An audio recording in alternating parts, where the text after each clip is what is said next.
kan dari kita per orang nih, kita mau nagihnya gimana, baik atau enggak, itu kan menurut prinsip kita. Halo semuanya, kembali lagi di channel Raja Galbay. Nah, di video kali ini kita akan membahas tentang hal yang selalu menjadi masalah dalam gagal bayar di pinjol-pinjol yang ada di Indonesia ini, entah legal entah ataupun itu ilegal, gitu ya. Di sini bisa kita lihat ada yang baru saja didatangi oleh DCKP, DC Kredit Pintar, gitu ya. Dia bilang habis didatangi DCKP. Nah, saya zoom dulu ya. Saya bilang untuk sekarang belum bisa bayar dan nggak tahu kapan, nggak bisa pastiin. Yang pasti kalau bisa bayar ya di APK langsung. Dia bakal ke sini lagi nanti tanggal 15. 10 menit sih dia di sini. Jadi ternyata hanya butuh waktu 10 menit untuk ketemu dengan DC. Ya, kenapa 10 menit? Kenapa sih nggak bisa sampai 2 jam, 3 jam gitu ya? Karena tidak bisa, guys. Ya, kita dalam pikiran kita ketika didatangi DC lapangan itu aduh lama di sini gitu kan sampai sore gitu. Enggak, guys, mereka juga punya target yang sangat banyak sekali ya. Anda kalau mau tahu ya, DC-DC seperti ini itulah yang butuh kita, bukan kita yang butuh mereka. Posisinya harus begitu, guys ya. Kita harus cerdas jadi nasabah, tidak ada lagi pembodohan-pembodohan di pinjol hanya karena ketakutan ya. Kita takut jadinya bodoh gitu kan. Itu yang diharapkan oleh pinjol-pinjol ini. Ya kan, makanya pinjol sangat subur sekali di Indonesia gitu ya. Oke, nah ini ya pakai naik motor gitu kan ya. Kenapa naik motor? Bukannya naik mobil gitu kan ya. Pak, Bu, ya, biasanya kan ada video begitu ya. Pak, Bu, kami lagi di jalan ini rame-rame mau bikin ribut di sana gitu kan. Mau bentak-bentak, mau marahin semuanya gitu kan. Tunggu ya gitu. Biasanya mobilnya Avanza gitu kan. Ini kok pakai motor gitu kan. Nah, itu adalah salah satu tipuan juga dari para pinjol-pinjol tersebut, karena bisnis pinjol itu adalah bisnis yang mengandalkan rasa takut, bukan verifikasi, bukan manajemen resiko, tapi hanyalah bisnis rasa takut. Ya, makanya pinjol subur di Indonesia tapi tidak subur. Kebanyakan orang itu tidak punya agama biasanya. Pinjol hanya subur di negara-negara yang masyarakatnya itu sangat kental sekali agamanya gitu. Oke. Ini kan ditagih gitu ya. Kita galbay gitu ya. Ada lagi nyambung di postingan seperti ini gitu ya. Ada yang bilang begini, apa bisa ya utang 15 juta bisa bengkak sampai 100 juta, Bang? Apa bisa rumah atau aset kita kesita? DC-nya udah bolak-balik ke kita gitu kan ya. Apa sih yang akan terjadi ketika DC ini sudah bolak-balik ke kita tapi kita tidak bayar-bayar terus gitu ya? Apakah kekhawatiran kita ini akan terjadi seperti 15 juta bengkak sampai 100 juta? Apa bisa rumah atau aset kita kesita gitu ya? Nah, jawabannya adalah tidak bisa. Oke ya. Di pinjol tidak bisa seperti itu. Jika Anda hutang 15 juta, paling mentoknya itu adalah 30 juta. Tidak akan sampai 100 juta. Oke. Lalu apa bisa rumah atau aset kita kesita? Itu tidak bisa juga jawabannya, karena Anda tidak menjaminkan sertifikat rumah Anda ke pinjol tersebut. Oke. Dan misal pun kalau mau disita itu hasil dari keputusan pengadilan, guys, ya, bukan dari perusahaan finance itu. Apa yang akan terjadi jika kita membiarkan hutang ini? Ya, 15 juta nggak bisa sampai 100 juta, hanya 30 juta. Ya, lalu tidak bisa sita aset atau rumah. Lalu apa yang akan terjadi gitu ya? Yang akan terjadi adalah nama Anda masuk ke slik OJK.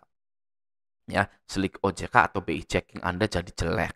Udah seperti itu saja. Buat apa sih nama kita dimasukkan ke slik OJK? Agar kita tidak bisa utang-utang lagi. Ya, tapi sekarang ini karena sudah kebanyakan orang galbay, OJK menghimbau kepada finance, bank, dan lain-lain untuk meng-ACC semua pengajuan pinjaman dari nasabah galbay. Nggak apa-apa galbay, yang penting ada konsumennya, guys. Ya, itu liatin. OJK aja sampai bilang begitu. Karena apa? Karena sekali lagi, guys, kekuatan itu ada pada masyarakat, bukan ada pada perusahaan. Ya, kalau kita ini bersatu, perusahaan itu akan kalah. Ada lagi kiriman dari orang ya seperti ini ya. Grebek rumah kos tempat DC pinjol melakukan penagihan gitu ya. Coba kita bunyikan dulu ininya. Kita lihat. Direktorat Kriminal Khusus Polda Metro Jaya menggerebek rumah kos yang menjadi kantor pinjaman online di Cengkareng, Jakarta Barat, Senin malam. Para kolektor atau penagih jasa pinjol ini tak berkutik saat kamar kosnya digerebek polisi. Saat digerebek, para penagih ini tengah memberikan pesan ancaman kepada para korbannya. Terlihat dari pesan singkat yang tengah dikirim oleh salah satu penagih. Menurut salah satu pelaku, pemberian pesan ancaman diberikan ketika sang peminjam dana tak bisa membayar atau telat dalam pembayaran. Jika berhasil, penagih akan mendapatkan bagian dari uang yang dibayarkan oleh sang peminjam. Kalau saya mah itu kan dari kita per orang nih, kita mau nagihnya gimana baik atau enggak itu kan menurut prinsip kita nagihnya baik. Ya kalau maupun kita di ilegal, ya kalau kita nagihnya baik-baik, kita nagihnya sopan, ya kan nggak ada salahnya Pak. Kita kerja di sini, gitu.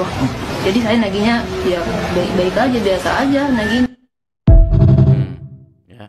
Nah, tadi lokasinya itu ada di Cengkareng, Jakarta Barat, gitu ya.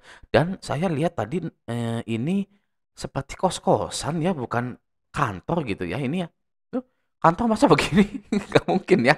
Ini kos-kosan ini tuh lemarinya aja lemari pribadi gitu kan. Orangnya juga apa namanya DC-nya masih kecil, cewek gitu kan ya, kerja WFH kayaknya gitu kan ya, WFH nagih menggunakan laptop gitu ya. Nah, seperti itu. Ini masih kecil sekali gitu kan. Kayaknya ini masih muda ini umur 19, 20 gitu, 21 gitu kan ya. Nah, guys ya, kita di sini menyadari satu hal seperti ini. Ya nih. Ini yang ngirim-ngirim seperti ini itu ya ini cewek-cewek begini guys masih muda gitu loh. Ya.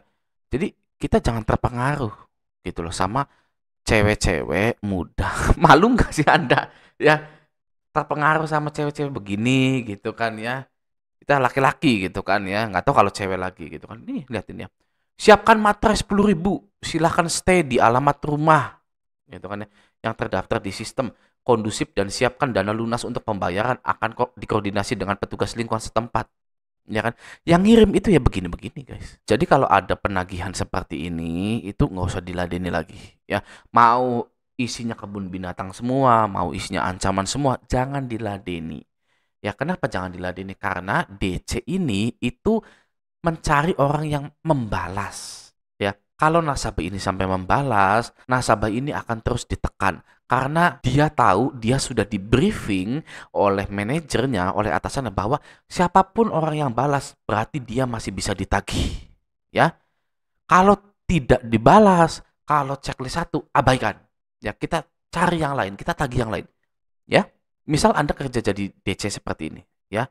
Ada orang yang balas, wah, langsung kan Anda tekan terus, ya kan? Nggak bisa Pak, nggak bisa Bu, ini terus hari ini terus hanya bisa hari ini, gitu ya. Nah, di sini mari kita bahas, ya. Kalau ada DC, entah itu DC lapangan, entah itu DC WA, yang nyuruh Anda menyiapkan materi 10.000, jangan pernah mau, ya. Jangankan 10.000 gitu loh, ya. Angsurannya aja nggak akan saya bayar, atau angsurannya aja saya nggak bisa bayar, gitu ya. Lalu silakan stay di alamat rumah yang terdaftar di sistem. Gitu ya. Ya iya, KTP saya masih asli, rumah saya masih di sini. Nah, itu karena pesan ini mengandung ancaman halus. Ya. Silakan stay di alamat rumah seperti ini. Itu menggambarkan bahwa akan ada orang yang datang ke rumah. Gitu ya. Jadi takut kitanya panik gitu ya. Karena kita harus stay. Ketakutan gitu kan ya. Padahal nggak akan ada yang datang, guys.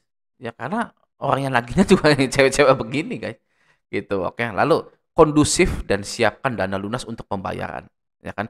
Kita takut tidak kondusif, rame-rame teriak-teriak. Itu yang sangat ditakuti oleh nasabah. Mereka itu pinjol-pinjol ini sudah tahu, guys, mentalitas orang-orang yang sudah galbay itu. Yang galbay, yang mau galbay itu sudah tahu.